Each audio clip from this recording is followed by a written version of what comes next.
பாராளுமன்றத்தில் சபை முதல்வரும் அமைச்சருமான பிமல் ரத்நாயக்க இன்று இவ்வாறான கருத்தை தெரிவித்தார். ஹிட்லர் என்ன செய்தார்?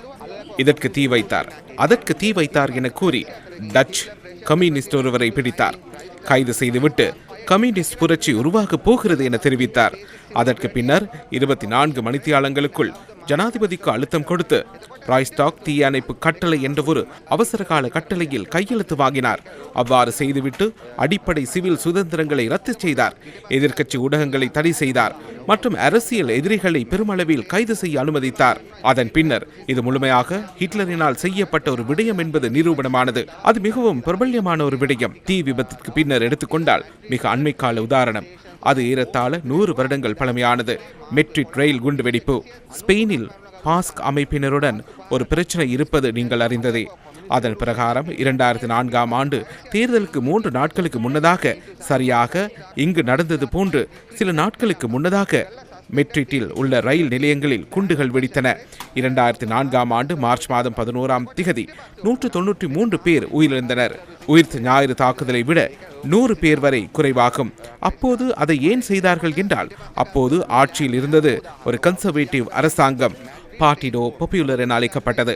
அவர்கள் இதனை பயன்படுத்தி தேர்தலை பாரிய அளவில் வெற்றி பெறலாம் என எண்ணியிருந்தார்கள். இது முஸ்லிம் தீவிரவாத அமைப்புடன் தொடர்புடையது என அவர்கள் கூறியிருந்தனர். பின்னர் அது அவர்களுக்கு எதிராக அமைந்தது. இது கண்டுபிடிக்கப்பட்டது. அரசாங்கம் தனது செல்வாக்கை அதிகரித்துக் கொள்வதற்காக, பாதுகாப்புக்காக வாக்களியுங்கள் என கூறுவதற்காகவே இதனை செய்தமை தெளிவாகிறது. 2001ஆம் ஆண்டின் இரட்டை கோபுர தாக்குதல் தொடர்பாகவும் அத்தகைய ஒரு கருத்து நிலவுகிறது. அதுவே செய்தார்கள். அதனால் உயிர்த்த ஞாயிறு தாக்குதல் 21ஆம் திகதி நடந்தது. 23ஆம் திகதி கோட்டாபே ராஜபக்ச தான் ஜனாதிபதி வேட்பாளராக போட்டியிடப் போவதாக அறிவித்தார். 21ஆம் திகதி குண்டு வெடித்தது. 2 நாட்களுக்கு பின்னர் தான் ஜனாதிபதி வேட்பாளராக வரப்போவதாக அறிவித்தார்.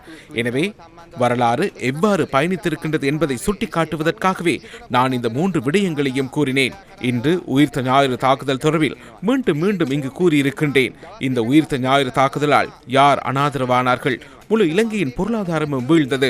சலே குண்டுகளை வெடிக்க வைத்தாலும் பிரதான சூத்திரதாரி என்ற வார்த்தை எந்த அளவுக்கு உண்மை என்று எனக்கு தெரியாது. அவர் ஒரு ஜனாதிபதி வேட்பாளராக தேர்தலுக்கு கூட வரமாட்டார் என நினைக்கின்றேன். இந்த நபர்கள் இதில் தெளிவாக சம்பந்தப்பட்டுள்ளார்கள் என இந்த பாராளுமன்றத்தில் இருந்த முன்னாள் இராணுவ தளபதி ஜெனரல் போன்சேகா தெரிவித்திருந்தார். இந்த உயிர்த்த ஞாயிறு தாக்குதல் தொடர்பில் இன்று ஒட்டுமொத்த நாடும் எதிர்பார்க்கும் நீதியையும் நியாயத்தையும் தெளிவாக நீதிமன்றத்தின் முன் கொண்டு வர வேண்டும் என்று கூற விரும்புகிறேன். அதனால் இங்கு ஒரு தெளிவான பிரச்சனை காணப்படுகிறது என நாம் கூற விரும்புகிறோம். இந்த கொலையாளிகளும் உளவு பார்த்த கூட்டமுமே இன்று இந்த மனித கொலைக்காக முன்னின்று ஒரு பெரிய கருத்தியலை கட்டியெழுப்பிக் கொண்டிருக்கின்றார்கள்.